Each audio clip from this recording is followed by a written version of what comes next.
नमस्कार, मी Omkar Jadhav, national chess instructor आणि जीनियस चेस अकॅडमीचा ओनर।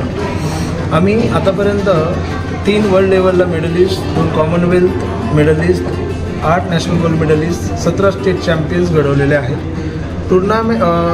चेस कोचिंगसोबतच टुर्नामेंट ऑर्गनायझेशन करणे हे पण आम्ही काम करतो आणि यामध्येच आम्ही आज केन्सिंग्टन क्लब तर्फे जीनियस चेस अकॅडमी आयोजित ही स्पर्धा घेत आहोत। या स्पर्धेमध्ये पूर्ण महाराष्ट्रातून आणि दीव दमण, गोवा इकडनं तिकडनं असे प्लेयर्स आले। टोटल 230 खेळाडू या स्पर्धेमध्ये खेळत आहेत। तसेच या स्पर्धेमध्ये 50पेक्षा जास्त इंटरनॅशनल रेटेड प्लेयर्स खेळत आहेत। इथे आम्ही 8 राऊंड घेत आहोत आणि प्लेयरसोबतच आम्ही 10 ते 12 आर्बिटरसुद्धा इथे ठेवलेले आहेत। साधारण 10-15-20 प्लेयर्ससाठी एक आर्बिटर, जेणेकरून कोणत्याही प्रकारचा इश्यू होऊ नये या सगळ्या गोष्टीची आम्ही काळजी घेत आहोत। 50पेक्षा जास्त ट्रॉफीज आणि 20 ते 25 हजारापेक्षा जास्त मोठा प्राईज पण इथे आम्ही ठेवलेला आहे। ओके, त्यामुळे पालक खूप खुश आहेत आणि विद्यार्थीसुद्धा खूप खुश आहेत।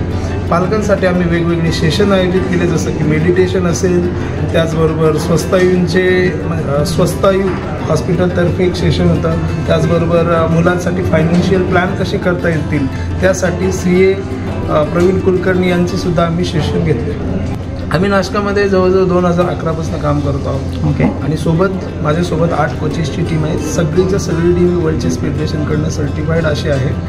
आम्ही जसं की केन्सिंग्टन ह्या क्लबमध्ये चांगल्या प्रकारे टुर्नामेंट करतो, त्याचबरोबर आम्ही नाशिकमध्ये नावाजलेला असं सिटी सेंटर मॉल या ठिकाणी शिवजयंतीनिमित्त एक विशेष स्पर्धा करतो, ज्यामध्ये सगळी मुलं कंपल्सरी मराठी वेशात येतात। काही लोक शिवाजी बनून येतात, मुली जिजाऊ बनून येतात। तर त्या टाईपची आमची ती थीम असते आणि त्या ठिकाणी पण बराच लोकांचा प्रतिसाद असतो। सगळ्या पालकांची आणि मुलांची एनर्जी टिकून आहे। त्याचं कारण असं आहे की आम्ही मुलांना फूड प्रोव्हाइड केलं आहे। आम्ही मुलांना प्रत्येक 2 राऊंड नंतर कॅडबरी प्रोव्हाइड करतो। आम्ही मुलांना प्रत्येक 2 राऊंड नंतर बिस्किट पुडा प्रोव्हाइड करतो। त्याच्यामुळे होतं काय की मुलं पण उत्साह आहेत आणि पॅरेंट्ससाठी पण आम्ही वेगवेगळे कार्यक्रम ठेवलेले आहेत, त्यामुळे पॅरेंट पण उत्साह आहे। ओके, आणि त्यामुळे 8 जरी राऊंड आता कंप्लीट होत आहेत तरी कोणीही कंटाळलेलं नाही, कोणी बोर झालेलं नाही।